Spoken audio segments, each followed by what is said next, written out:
बिस्मिल्लाहिर्रहमानिर्रहीम अस्सलाम वालेकुम। अज की इस वीडियो में मैं तुहानू खुशामदीद करना वा जनाब।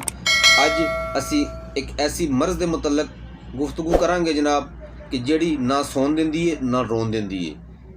ये ऐसी गंदी नामराद मर्द, हर तीसरा चौथा बंदा जनाब इस मर्द दे विच मुबतला है और दिन ब दिन इनके मसले बहुत ज़्यादा पैदा होंदे जा रहे हैं।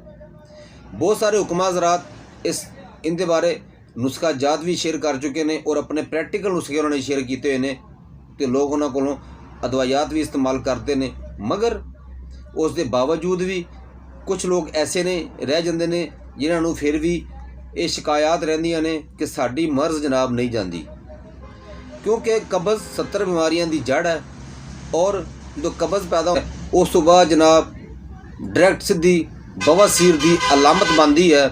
क्योंकि मैं जी गल करना चाह रहा तुहाडे नाल वो हैगी बवासीर, क्योंकि ये ऐसी एक गंदी मर्ज़ है कि जनाब ये ना तो सौन देंदी है जनाब, तो ना ये रोन देंदी है। तो असी इहदे तो निजात भी हासिल करनी है और इस मर्ज़ तो छुटकारा भी पाना, क्योंकि जो जिसम के बादी बहुत ज़्यादा हो जाती है और खुश्की बहुत ज़्यादा हो जाती है, उदों फिर जनाब मौके बनना शुरू हो जाते हैं। मौके बनने तो बाद हल्का हल्का खून आना शुरू हो जाता वा।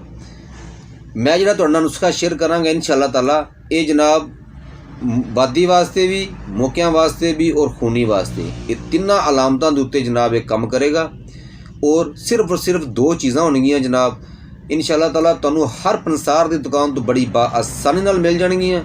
और इन्हां एडियां सस्तियां चीज़ां यकीन करो कि मैं तुहानूं जिन्ना भी इहदी तारीफ बयान करा उन्नी थोड़ी है, क्योंकि अल्लाह पाक ने ना जड़ी बूटियां विच ऐसी ऐसी शिफा रखी है कि सिर्फ और सिर्फ उन्होंने समझण दी देर है।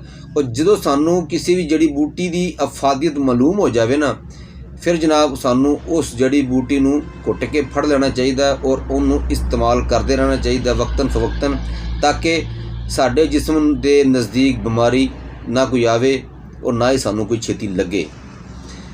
लो जनाब, नुस्खा नोट करने तो पहले मेरे चैनल लाइक कर दिया जी, सबसक्राइब कर दिया जी। अगर वीडियो अच्छी लगे पसंद आए तो अगे शेयर लाजमी कर दिया जी। नुस्खा नोट कर लो जनाब।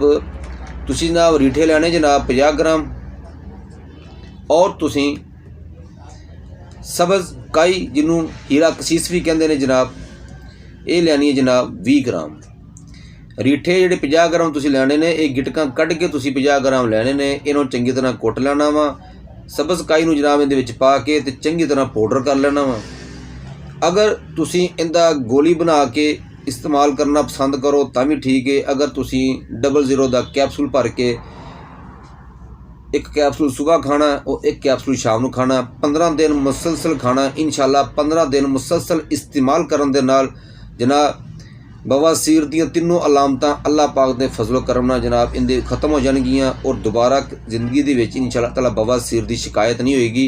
और मैं तुहाडे वास्ते अपने चैनल के उपर बड़े ही सस्ते और बड़े ही मुफीद नुस्खे लैके हाजिर होंदा रहांगा, क्योंकि सानू चाहिए शिफा अल्लाह पाक भावें सानू किसी शिफा की चुड्डी दे देवे, खास सानू किसी भी जड़ी बूटी चो दे देवे।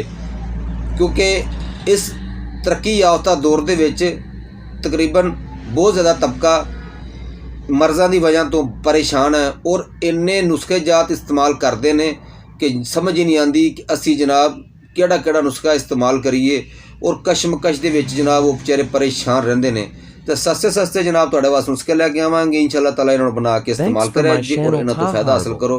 मिलने अपनी नैक्सट वीडियो में। तुहाडा मेरा अल्लाह हामी नासर होवे। अस्सलाम पैदा होंदी